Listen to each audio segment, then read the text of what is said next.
আচ্ছা বলুন তো দিল্লি চলো কে ডাক দিয়েছিলেন? স্যার, নেতাজি সুভাষচন্দ্র বোস। বাহ বাহ, খুব ভালো। আচ্ছা একজন দেশপ্রেমিকের নাম বলুন তো।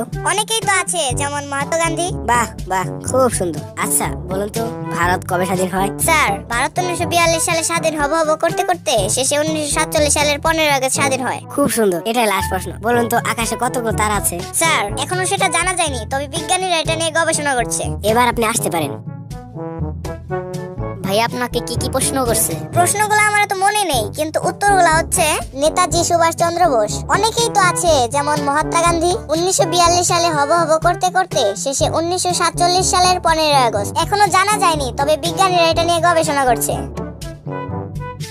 আপনার নাম কি? নেতাজি সুভাষচন্দ্র বোস। আপনার বাবার নাম কি? অনেকেই তো আছে, যেমন মহাত্মা গান্ধী। আপনার কবে জন্ম হয়েছে? 1942 সালে হব করতে করতে শেষে 1947 সালের 15 আগস্ট। আপনি কি পাগল হয়ে গেছেন? এখনো জানা যায়নি, তবে এটা নিয়ে বিজ্ঞানীরা গবেষণা করছে।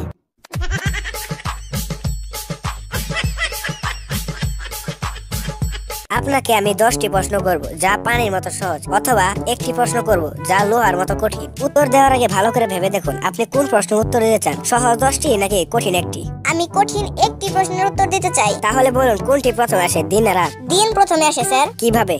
আপনি বলেছেন তৃতীয় কোনো প্রশ্ন করবেন না, তাই চাকরিটা আমার ফাইনাল।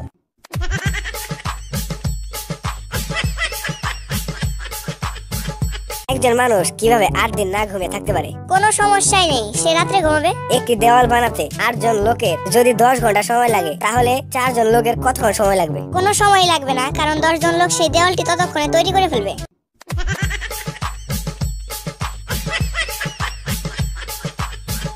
নীল সাগরে যদি একটি লাল পাথর ছুঁড়ে মারেন তাহলে কি হবে? পাথরটি ভিজে যাবে অথবা ডুবে যাবে। কোন জিনিস দেখতে একটি অর্ধেক আপেলের মতো? সেই আপেলের বাকি অর্ধেকই।